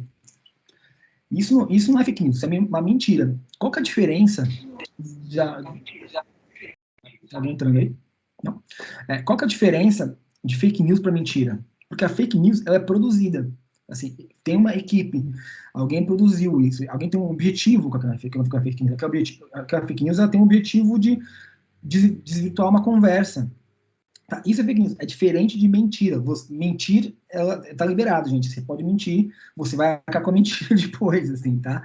Então, agora, fake news é diferente de mentira. Fake news é produzida. Eu participei de um painel com uma representante da União Europeia, no meio do ano, porque foi num evento lá, e ela fala, principalmente por conta do Brexit, né, assim, e ela fala da responsabilidade e ela deixa muito claro, assim, fake news é sempre uma produção com objetivo específico, assim, sempre objetivo específico de atacar alguém, com objetivo de prejudicar alguém, seja por motivos políticos, por motivos pessoais, por motivos qualquer que seja, mas é sobre ganhar vantagem. Então, assim, você cria, você produz aquilo, porque uma coisa importante também da fake news, quando vocês foram reparar, que ela, geralmente, ela tem partes de verdade. Então, assim, nenhuma fake news assim, pô, hoje eu vi um unicórnio, assim, sabe? Tipo, então, isso não é uma fake news. Isso é uma mentira. Porque a fake news é produzida para parecer verdade também. Então, essa é muita diferença, é um negócio que vai ser muito, muito forte ano que vem nas eleições, por exemplo. Assim, as plataformas estão tentando entender como vai funcionar, a legislação está tentando entender como vai funcionar, e essa conversa vai ser muito, muito quente. Essa semana passada, a gente teve essa moça loira aqui do lado esquerdo, a Frances Haugen. E aqui, lá tempos atrás, foi o Mark Zuckerberg no Congresso americano. As duas conversas eram basicamente a mesma coisa, assim, né, sobre a responsabilidade das empresas de tecnologia. Assim, a Frances Haugen, ela foi delatar que o Facebook sabia da responsabilidade. Duas coisas principais, né, assim, entre algumas coisas, né. A primeira é que o Facebook, ele tem uma lista de pessoas a quais não se aplicam as regras, pessoas especiais que não se aplicam as regras de uso, né? Então, eu, por exemplo, se eu for lá e postar algo que vai contra as regras de uso do Facebook, eu vou ser excluído, eu vou ser bloqueado, vou ser banido. O Facebook tem uma lista de pessoas que se chamam de VIPs, assim, dos VIPs, isso. Outra coisa que eu fui denunciar é que o Facebook sabia, por exemplo, do impacto do Instagram e das plataformas na autoestima das meninas adolescentes jovens e como aquilo era responsável por gerar anorexia e bulimia, por exemplo. Né? Então, o Facebook sabia o que estava acontecendo e optou por não agir. Então, isso que ela foi denunciar no Congresso americano. Foi um negócio super tenso, assim, super... ela saiu até como saiu em vários jornais do mundo, assim. E aí embaixo eu trouxe dois casos aqui que gosto ou não gosto, que é assim, são redes sociais banindo uma figura pública, banindo um político. E aí você começa a pensar, pô, tá, qual que é a responsabilidade dessa plataforma? Assim, então, baniu, não baniu, concordo, não concordo? Por que eu concordo e por que eu discordo? E quem controla isso? Quem é dono da responsabilidade por fazer isso? Né? Não estou discutindo aqui as mensagens, porque as mensagens eram bizarras, mas assim, a responsabilidade da plataforma, né? Porque se você não está numa rede social, você está longe da praça pública da conversa, né? Então existe uma responsabilidade muito forte. E acho que o último ponto que eu queria trazer aqui é o futuro do trabalho, né? Então a gente fala de uma comunicação sem fronteiras, assim, então comunicação e contratação sem fronteiras. Então a gente está falando aqui de, por exemplo, se eu sou uma pessoa que eu só trabalho com home office, isso me permite contratar pessoas de qualquer lugar do país, por exemplo, do mundo, né? Senão a capacidade de contratação muito forte. A comunicação, né, estou usando o Slack aqui, é uma comunicação agora assíncrona, né? Assim, não tem aquela, oi, tudo bem, aquela coisa mais direta, assim, né? Não, eu mando a mensagem, a pessoa responde no fuso horário dela, né? Então, isso essa assincronicidade faz com que a comunicação ela passeie de uma maneira mais fluida por pessoas que estão em lugares diferentes, assim, né? Contratar de pessoas do país inteiro faz com que eu consiga contratar uma pessoa do Amazonas, uma pessoa do Sul, e elas trabalharem na mesma equipe, né? Assim, a gente tem empresas globais que já funcionavam assim, o Google funcionava assim. Ironicamente, o Google foi uma das poucas empresas no Brasil, principalmente, que aposta na volta ao trabalho no espaço físico, não no espaço virtual. Então, assim, é muito doido você olhar que o Google é uma das empresas que já trabalhava nesse formato e aposta numa questão de espaço físico. E acho que um ponto que eu quis trazer aqui, muito específico, muito forte e super recente, é a pressão, no bom sentido nesse caso, para sermos mais diversos e mais saudáveis na publicidade, especificamente falando da publicidade. Né? Assim, a Chapa Preta, que acabou de ser eleita aqui no Clube de Criação, que é um clube voltado para o fomento da criatividade no mercado publicitário, que atenta a pessoas brancas, e agora a Chapa Preta, pessoas pretas, foi eleita. Isso é muito legal, porque a gente está num momento que o mercado publicitário precisa se adequar e precisa ser mais diverso, porque no fim do dia a gente cria comunicação para as pessoas de um país que tem representatividade, então a gente tem que ter representatividade no nosso mercado também. Aqui tem uma outra questão do Observatório de Diversidade, que foi uma retomada, teve aquela tentativa de criminalizar, né, a homofobia com a PL 504 em São Paulo, e as agências de publicidade se uniram para isso, né? Assim, o Observatório de Diversidade foi criado em parceria, até um conhecido meu que criou, da Mutato, e aí as agências se uniram para poder criar esse observatório e cara, e fomentar, incentivar e melhorar. Talvez não tão, talvez mais atrasado do que deveria, mas sempre olhando para frente, assim, sabe? E a questão de saúde mental, né? Assim, tipo, então é uma conversa que se fala muito, assim, qual que é o que é saúde mental, né? Assim, qual que é a importância de que tem que dar para isso, assim, como é que eu estou olhando para isso, né? Então, assim, engraçado que as conversas que eu tenho sobre tecnologia, na verdade, elas são zero sobre tecnologia, né? Se eu olhar agora, assim, mas sim qual que é o impacto da tecnologia no nosso dia a dia. Então, a gente está cada vez mais olhando para o impacto da tecnologia no nosso dia a dia, porque o que a gente faz de 2006, de 96 para cá, é aprender a usar a tecnologia. A gente chegou num ponto que a gente usou tanto que a gente descuidou da gente. A gente está tendo que dar um passo para trás agora. Falar, caramba, então você começa a ter comunicação sobre detox digital, né? Que é essa, putz, como é que eu tiro os hábitos, entendo, por exemplo, de mostrar que eu não preciso estar o tempo todo conectado. Então, a gente começa agora a dar um passo para trás de entender, falar, cara, a gente usou muito isso aqui, né? Então, e agora? O que eu vou fazer? Sabe, assim, então, essa conversa que está acontecendo agora. Assim, é óbvio que ainda, acho que no ano, cara, esse ano de pandemia, assim, é bizarro falar isso, que eu tenho, todas as pessoas estão triste e sofrendo. Eu acho que, inclusive, sinceramente, eu acho que a volta ao trabalho 2021, ela é não só para o Brasil, mas para todos os países do mundo, ela tem uma comparação assim similar ao pós-guerra, assim, sabe? Assim, tipo, de pessoas que vão se conviver, todo mundo perdeu alguém, todo mundo, assim, é muito triste se a gente olhar para esse ponto e é verdadeiro, assim. Então, olhar para saúde mental é um negócio que vai impactar no dia a dia das empresas. E as empresas têm que estar preparadas com isso, a gente tem que estar preocupado com isso, porque eu tenho que. Ninguém vai ser criativo, ninguém vai ser um puta publicitário, um puta designer se eu tiver ferrado a cabeça, a real é essa. Então, e se eu não procurar, se eu não souber gerenciar isso, se eu não ajudar nisso, eu não vou ter um bom trabalho. Então, assim, tudo isso que essa parte aqui, inclusive esse slide, não é favor nenhum, assim, na verdade. Ele é uma preocupação real sobre a qualidade do trabalho e sobre a competência que eu tenho para executar bem um bom trabalho. Olha, 8h04. Acho que é isso. Obrigado. Falei, né? Deixa eu aberto para perguntas que tiver. Isso. Bom, quem agradece somos nós, viu? Está aberto. Pergunta, quem não quiser abrir aqui pode escrever aqui no chat. O Hércules, eu normalmente, Helena, eu queria convidar a Helena, Rodrigo, Paulo, nosso professor também, entre na... O Hércules, você Okay, tá. Você colocou seus contatos aqui, né? Eu já tenho, mas eu vou fazer depois para passar para o pessoal e aí se descompartilhar a tela para que você fique aqui na tela até maior.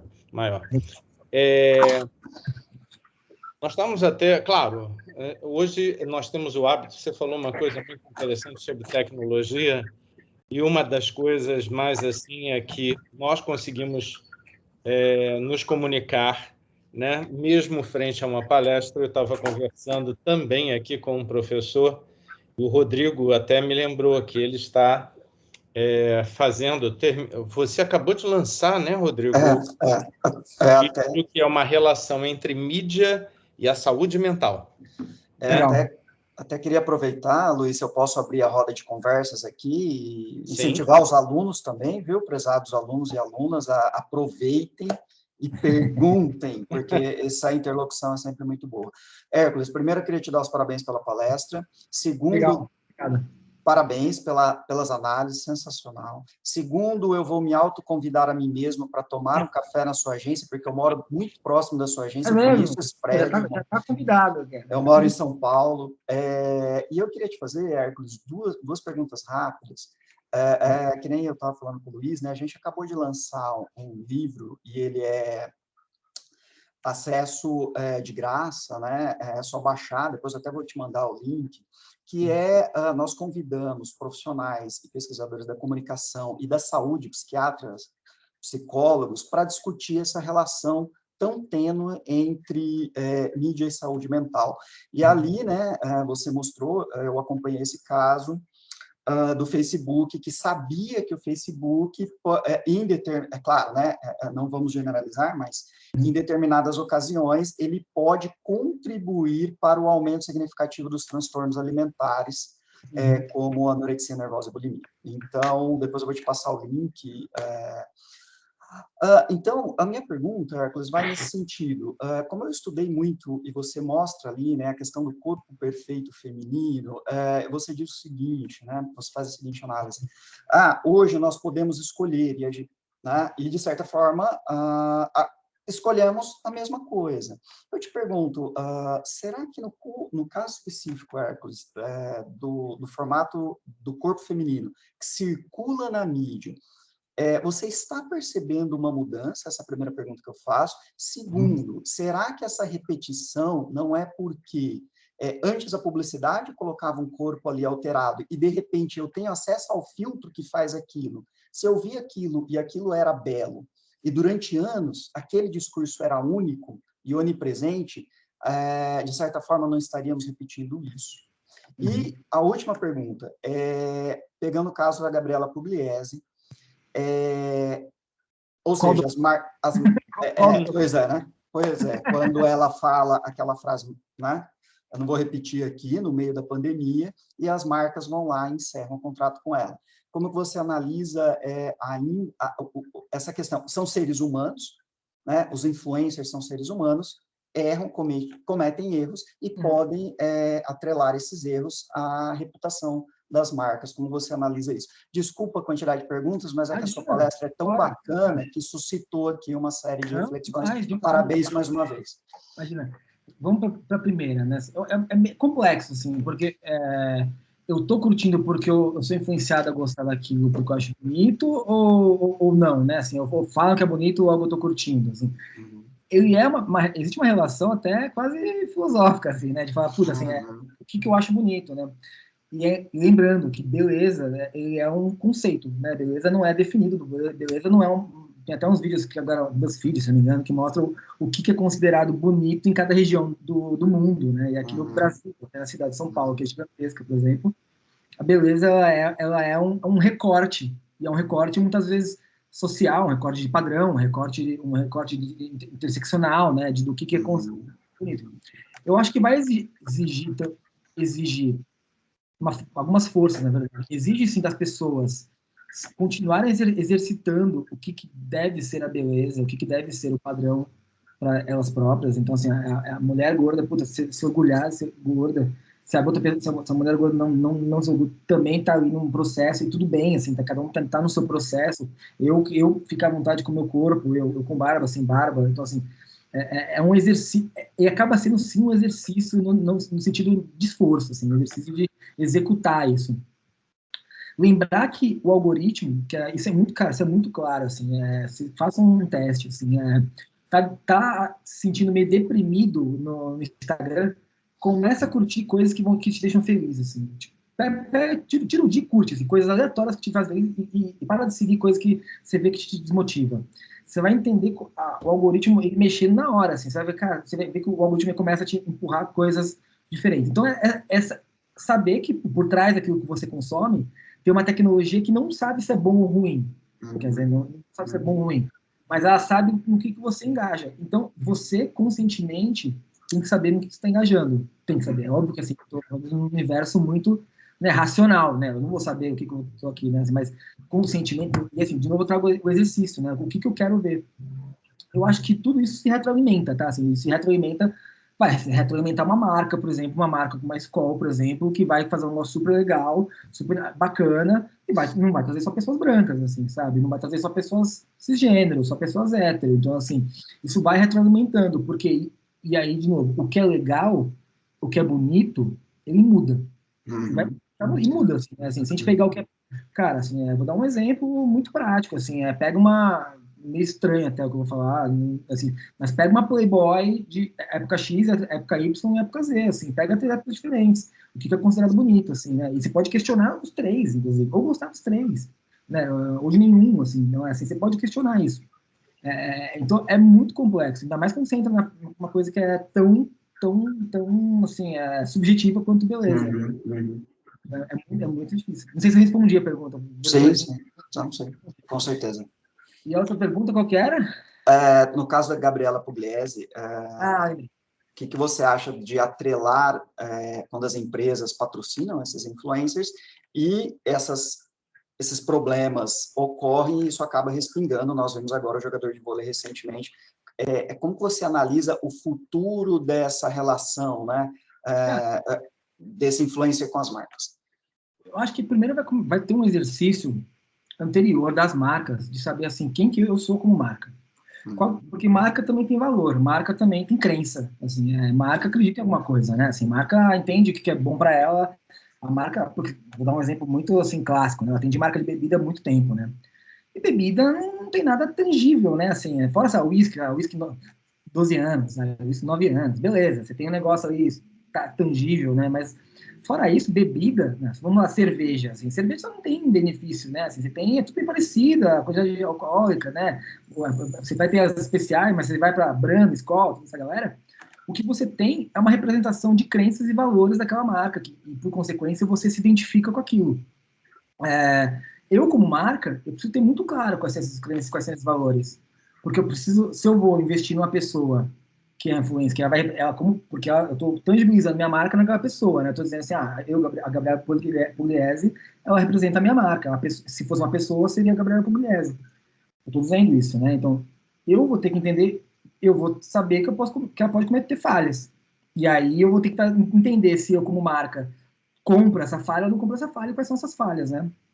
Óbvio que eu não estou aqui apoiando crime, eu não estou apoiando, cara, porque também tem duas conversas, assim, tem uma conversa também sobre um equilíbrio entre o debate, né, assim, né, o que o cara, o jogador de vôlei fez, ele foi homofóbico, diferente, assim, ele foi homofóbico. A marca falou, cara, eu não apoio, eu não quero patrocinar um time que é homofóbico. Então, o time teve que falar, cara, e agora? Assim, e é uma pressão que vai existir sempre, vai estar associada, assim, ele quer ter o pensamento que quiser ter, vai ter o pensamento que quiser ter, mas a partir do momento que ele fala que ele comete um crime, a marca não vai patrocinar um crime, assim, então é um pouco de saber também responsabilidade, assim, responsabilidade no uso da plataforma, aquela coisa que eu coloquei lá em 2014, né, assim, que é tipo, o marco civil, né, eu não posso entrar num veículo, comentar o que eu quiser no veículo e ameaçar de morte o editor da Folha de São Paulo, por exemplo, assim, porque eu estou cometendo um crime, né, assim, então a gente tem responsabilidade, tipo, a diferença é que a gente demorou para aprender essa responsabilidade, né, assim, a gente tinha nosso alcance do erro antes era muito pequeno. Se eu cometesse um ato falho, ou fizesse um comentário ruim, eu fosse racista, se eu fosse racista, homofóbico, que na minha casa não aconteceria nada, só minha família me excluiria, mas assim, não aconteceria nada. Agora, eu fazendo isso na internet, eu potencializo isso. Então, essa responsabilidade, ela ganha uma força muito forte. Né? Eu acho que também, aí, a par desses casos, eu acho que também existe hoje uma conversa muito forte sobre, cara, assim, quão extremo tem que ser, assim, nessa conversa. Eu não posso... Existe muito caso de puta, papagaiada que falam também, assim, né? Então, mas como se eu posso falar bobagem, mas se eu faço a bobagem, vou ser cancelado, assim. Então, o cancelamento, ele vem de um negócio que é meio que assim, eu não quero ouvir o que você está falando porque você fala uma bobagem. E se essa bobagem não é um crime, porque assim, vamos de novo, sempre separando, que é crime e que não é. Tá? Porque se o cara fala uma bobagem, ele vai ser cancelado. Então, assim, eu não quero nem ouvir, não quero nem entender o que aconteceu, assim, eu estou te cancelando. Eu vou dar um outro exemplo, que eu acho que foi um exemplo que a Lila Schwartz, que é uma historiadora, quando ela foi fazer uma análise do filme da Beyoncé, do Black King, fez uma análise muito ruim, assim, ela fez uma análise ruim. Ela é uma mulher branca e fez uma análise do ponto de vista de uma mulher branca sobre uma produção que fala de identidade negra, assim, sabe? começa que ela não foi, assim, ela não olhou, porque, será que eu deveria fazer essa análise, né? Assim, tem um pouco de, será que eu que deveria fazer essa análise? Ou até deveria fazer essa análise, porque é uma historiadora, mas ela teria que colocar, por exemplo, cara, eu estou fazendo uma análise com uma historiadora branca nesse ponto de vista, sabe? E aí falou umas groselhas, e aí deu ruim, assim. Ela não cometeu um crime, mas foi um negócio ruim, foi um negócio fraco, ela foi cancelada por aquilo e tal, assim. Então, eu acho que tem um pouco também de lembrar do ponto de vista de qual que a gente está falando. Eu, Hércules, eu sou um homem cis branco, hétero, eu saio desse ponto para ter essa conversa. Assim, e aí, comunicação, eu vou ter que falar com várias pessoas. Então, tem pessoas do país inteiro, de várias etnias, várias classes sociais. Eu preciso entender qual que é o recorte dessa interseccionalidade, e por isso que eu preciso ter pessoas que conversem nessa interseccionalidade para poder fazer a comunicação adequada. Né? Assim, então, você acaba também tendo muito mais cuidado com o emissor da mensagem. Assim, né? Eu como todo mundo é um emissor de uma mensagem potencial, eu tenho que tomar cuidado com o que eu estou falando também, nesse caso. Bacana. O Paulo escreveu aqui que quer fazer uma pergunta. Oi, boa noite, tudo bem? Está me ouvindo? Sim. Estou ouvindo, Paulo. Beleza. Obrigado aí, Hércules, pela palestra, foi muito bacana, velho. Eu sou aí professor também, Hércules, tem uns alunos meus aí deve estar, espero que estejam aí na live, mas tem alguns que já curtiram aí, muito bom.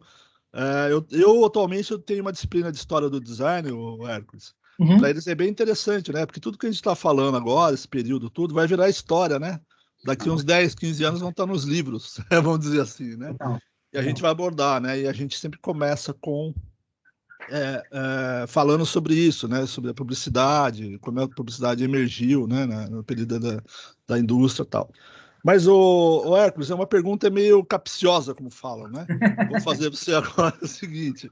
Já que estamos falando de futuro, novas formas de comunicação, não sei se você chegou a ver aí o anúncio do Zuckerberg hoje, né? Cara, eu vi. Sobre o Meta, né? Na verdade, assim, ele está vendendo o óculos dele de realidade virtual, que é o Quest, faz um tempo, ele investiu muito bem nisso, né? E tudo começa de uma forma meio esquisita, né? Assim como a Apple começou numa garagem, né? O óculos começou num trailer, né? Era um garoto também começou a fuçar, largou a faculdade. Pessoal, não estou incentivando vocês a largar a faculdade. Ele só não quis estudar, só isso. Né? Ele estudou no trailer. E aí o Facebook comprou esse óculos. E agora estamos nesse estágio, né? Parece que um novo campo para a gente aí, para comunicação, para publicidade, se abre, né? Não sei para quanto tempo. Qual é a sua opinião pessoal sobre isso, cara? Assim, eu sei que é muito novo, muito cru, obviamente, né? Mas você vê possibilidades aí, ou investimentos, ou qualquer coisa do tipo? Eu vejo, assim, eu vejo. Eu vi que teve um anúncio hoje do Meta, né? Ele chamou Meta. Isso, Meta. Eu não entrei para entender exatamente. Já usei eu tenho óculos aqui, já usei algumas coisas. Legal. Já usei. Eu acho que ainda é uma coisa muito dura, assim, né? Uma coisa dura no sentido assim, os produtos que são feitos para ele ainda são muito duros, assim. É um jogo, é uma experiência, é um show, assistindo um show em casa, assim, né? Eu acho que ainda falta aquela coisa, né? Assim, você vai ser de design, você vai ser melhor que eu, né? Assim, você tem que ter o momento, mas também o hardware tem que encontrar o comportamento, né? Assim, então, o iPhone já existia, o Touch já existia antes, o iPhone veio e encontrou a época certa, o momento certo. Sim. Eu acho que tem um pouco dessa provocação, de saber, cara, o quanto a gente está ali esperando, já está no momento ou não. Porque, no paralelo, a gente está discutindo óculos, eu tenho pessoas aí que não têm essa grana, sabe? Não tem experiência. Muito caro, né? Muito caro. Né? Mas enquanto tem alguém tá vendo a TV, sei lá quantos HD, assim, tem um cara assistindo filme pirata no celular, um filme de 3 horas, assim, né? Então, eu acho, assim, é muito dísparo. Por enquanto, eu acho ainda duro, assim, eu vi filme, tem umas coisinhas, assim, não é um negócio que é confortável. Eu acho que a tecnologia, ela ganha tração, assim, ela ganha tração quando, cara, quando o pobre começa a usar, cara, assim, quando a classe média baixa começa a usar, enquanto não é o pobre usando, é nicho, assim, enquanto eu não consigo comprar na Casas Bahia, Assim, sabe? Do varejo, né? Exatamente. É nicho. A internet foi assim, né? E aí as plataformas, quando entrou no celular, o celular tinha um range para todas as classes sociais, eu conseguia ter penetração com todas as classes sociais, e todo mundo ia a qualquer lugar, não importa a classe social, pedia senha do Wi-Fi, aí a internet deslanchou, assim, né? Então, ainda é nicho. Eu acho conveniente que toda essa mudança de nome do Facebook do grupo veio exatamente 1 semana e meia depois do negócio da denúncia. Acho né? Demais, assim, né? Demais. Mas, ao mesmo tempo, tem um livro do Yuval Harari, aquele 21 lições do século XXI, que fala muito de biotecnologia lá. E aí, acho que tem um capítulo que ele dedica só a biotecnologia, né? Que é biotecnologia é o nome correto, posso estar falando besteira. E ele fala, por exemplo, assim, se eu tenho ali, se eu vou ter, por exemplo, eu vou chegar um dia em casa e a minha casa, sabendo que eu tô bravo, vai tocar uma música específica no Spotify, né, por exemplo, né? Esse é um exemplo que ele traz aí, né? Que para mim é um exemplo assim surreal, né? Que já não é tão surreal, né? Porque a gente está falando de áudio, né? A gente tem hoje o design ele trabalha muito com o conceito de áudio, né? Assim, o que está sendo feito do áudio, né? Então tem a Alexa, tem o comandos de voz, né? Tem o debate sobre a responsabilidade das plataformas. Tem um debate muito bom sobre isso, que as crianças muito novas, elas nascem comandando a Alexa, né? E é sempre imperativo, né? Então, Alexa, faça isso, Google, faça aquilo. Então, a gente está criando um monte de criança mandona, que já nasce assim, sendo super imperativo. Tem que responder certo, né? Tem que responder certo. Assim. Então, eu acho, mas assim, eu acho que algumas tecnologias, eu acho muito legal, mas acho que ainda está no começo, assim, demora um pouquinho para a gente ter essa coisa meio jogador número 1, não sei se você assistiu jogador número 1. Assisti, vale a pena, que você não assistiu. Jogador número 1, assim, né, que é aquela coisa ali de imersão. Mas a gente já tem imersão em outros caminhos, né, assim, a gente já teve algumas tentativas, né, Second Life foi uma tentativa brusca disso, né, assim, existe ainda, né, o Second Life existe ainda. Não, os MMORPG, né, tem uma coisa de imersão ali, né, mas eu acho ainda eu acho curioso. Eu achei legal você colocar aí essa última slide seu sobre ele aí, né? E aí tem até um livro, assim, não sei se você conhece, falando para os alunos também. Acho que tem uma tradução em espanhol, tá? É do Jaron Lanier, não sei se você conhece o Jaron Lanier. É um cara que inventou o metaverso, na verdade, na década de 90, né? E ele depois virou a moeda, né? E ele escreveu um livro depois que chama, entre outros, 10 razões para você largar a rede social. Olha só. É bem interessante, assim, eu recomendo que vocês leiam, assim, né? Agora, é algo ideológico, lógico. Eu achei o negócio meio cyberpunk, assim, eu já li muita coisa, consumi muita coisa cyberpunk, assim, na minha vida, né? E cyberpunk eu também o gosto. conceito, né, assim, é high-tech e low-life, né? Que é essa coisa, tecnologia muito alta e a qualidade de vida muito baixa. Toda a literatura cyberpunk fala sobre isso, assim, né? E para mim, cara, 2021, com um período bizarro de pessoas passando fome e tal, não sei o que, o cara me lançar Aí tem um cara que vai para a Lua, outro cara me lançar um metaverso. Chegamos lá, né? Chegamos no futuro. Lá, assim, para mim é isso, assim, cara, está estabelecido. Só que sem a parte legal de eu querer colocar um negócio na minha mão. Assim, nem todo mundo vai poder. Obrigado, viu, Hércules? Obrigado. Imagina, obrigado a você pela pergunta. Bom, vamos lá. Eu acho que nós não temos mais nenhuma. Helena, você está vendo alguma coisa no chat também? Não, né? Não tivemos perguntas no chat. Pessoal, bom, eu só tenho aqui uma mensagem de gostou muito, parabéns, foi tudo muito claro. Eu também achei muito claro, você foi muito... Obrigado. Queria fazer uma pergunta, Luiz. Opa, então vai lá, vamos lá. Não, trazendo mais para os nossos alunos aqui que estão se formando, ou quase se formando, né? Como que você vê, que competências, que eles precisariam olhar com mais cuidado, se preocupar mais, para tentar poder participar mais desse mundo digital e poder participar desse mercado? Tá. Eu acho que tem algumas coisas, na verdade. Uma coisa boa para o momento que eu vou falar agora, uma coisa ruim. A coisa ruim é que talvez a faculdade não seja fundamental. A coisa boa é que a faculdade ajuda, sim, você descobrir caminho, descobrir lugares. E eu digo faculdade, assim, qualquer faculdade para qualquer área, fora faculdade, né? Mas assim, a área dentro da comunicação. Não vai tentar fazer medicina sem faculdade de medicina, pelo amor de Deus. Assim, mas mas tem uma coisa de experimentação, assim, né? De você não achar que o seu currículo por si só, é uma coisa... Foi legal isso que o cara falou no começo, assim, que o currículo é uma coisa que pode ser moldada, pode ser conquistada, assim. E às vezes um cara que é um puta fotógrafo, ele se formou em outra coisa, sabe? O cara que é um puta comunicador, ele teve uma outra experiência. Então, eu acho que é expandir um pouco o currículo e não achar que que tem que ser uma coisa muito formatadinha, assim. Eu acho que você tem que ter... Você pode testar. Acho que para quem não sabe muito o que fazer, aí testa o que gosta de fazer, sabe? Porque você vai fazer isso muito, você vai fazer isso por 10, 12 horas por dia, você vai ter provavelmente boa parte de um chefe chato, você vai ter isso.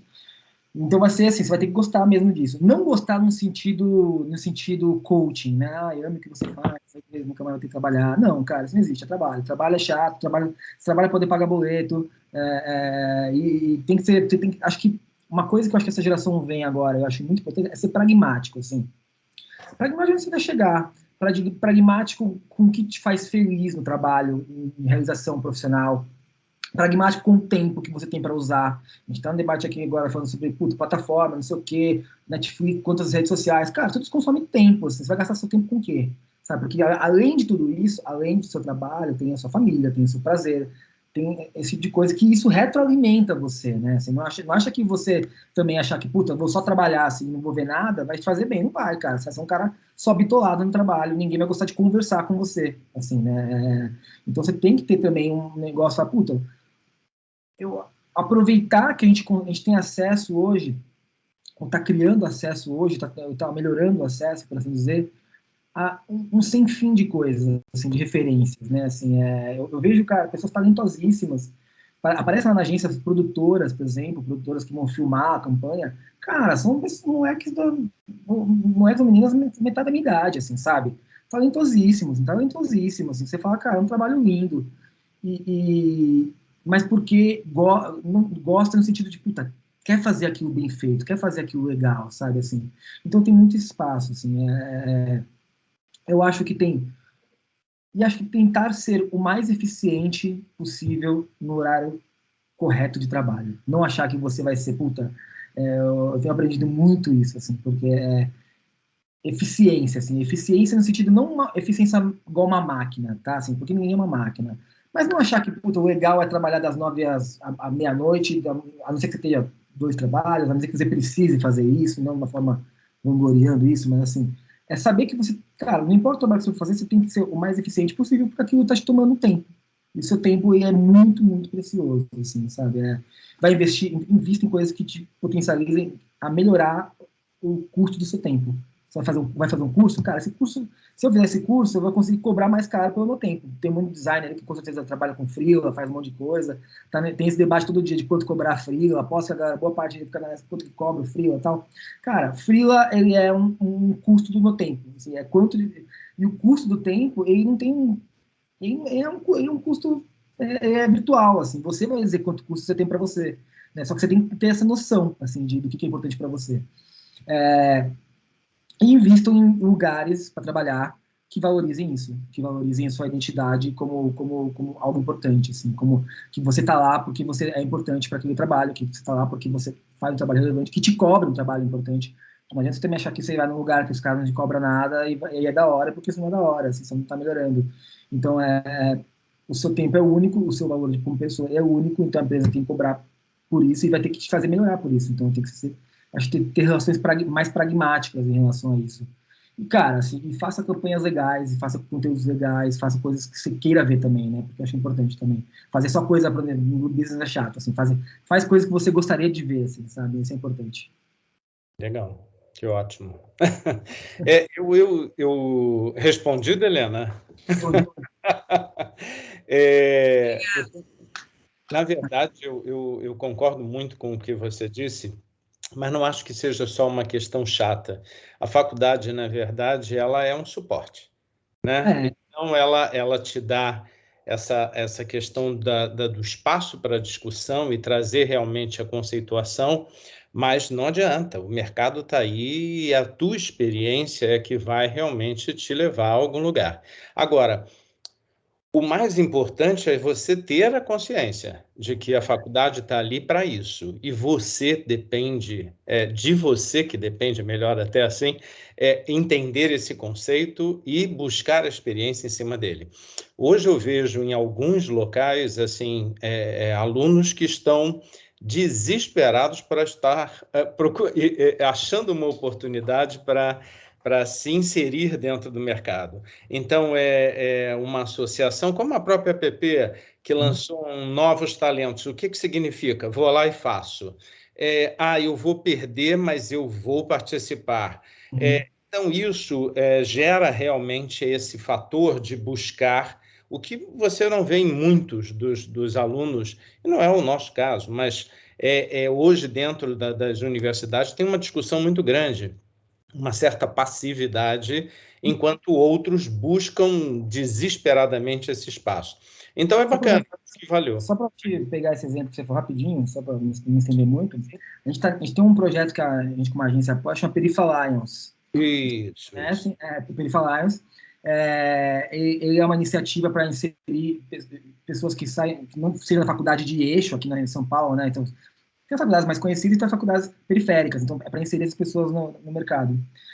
E a gente fez um projeto e tal, foi meio que um concurso cultural, assim, e aí uma menina ganhou esse concurso, foi para Smiles, para umas marcas que a gente atende, e a gente vai botar, de algum jeito, a campanha no ar, assim. Então, assim, olha que legal, uma menina, ela tá um nível assistente, ela acabou de se formar, assim, ela fez um negócio, a gente achou legal, a gente falou com o cliente, cara, vamos botar isso aqui no ar de alguma forma, assim, sabe? Então, então o trabalho dela como assistente vai entrar pela marca, e ela não vai pagar nada, por nada disso, assim, a marca vai pagar tudo, para botar o trabalho dela na rua, assim, sabe? Né? E quanto tempo você ficava ali, tipo, testando ali na agência, cada um na sua área, até ter um trabalho para a rua, quanto custa esse trabalho para a rua, né? Então, acho que é um exemplo muito legal, que ela é super jovem e vai entrar na rua, assim, e é uma iniciativa, né? Existem várias iniciativas rolando que você pode ir lá testar, entender, fazer. E as marcas precisam disso, assim, cara, a marca precisa disso, assim, o cliente precisa dessa iniciativa, a agência precisa também.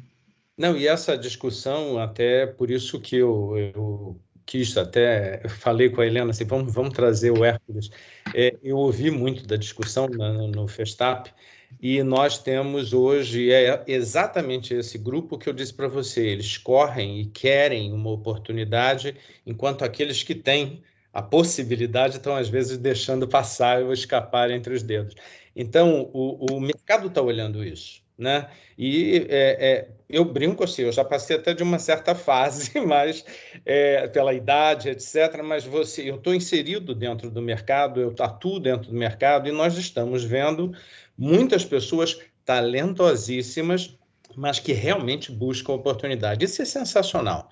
E realmente valeu. O que eu queria te agradecer muito, eu acho que você trouxe um passeio, para todos nós em cima do que é realmente a parte da tecnologia, mas no digital, mas também falando um pouco do que é o mercado hoje. E vamos ser honestos, nós sairemos da pandemia da melhor forma possível, quer dizer, aqueles que estão realmente conseguindo sair, mas que nós teremos uma mudança no mercado, e essa mudança está sendo discutida agora em vários aspectos. Nós ficaríamos aqui muito tempo falando sobre vários assuntos, mas obrigado, valeu muito a sua presença, obrigado, e eu espero que nós possamos ter outras oportunidades aí de futuro, tá bom? Obrigado a vocês. Obrigado. Parabéns, Hércules. Obrigado a você. Uma boa noite para todos. Não esqueçam de preencher o forms que eu deixei aqui no chat, por favor. Obrigado, Hércules. Um abraço. Tchau, tchau. Um abraço. Tchau. Boa noite.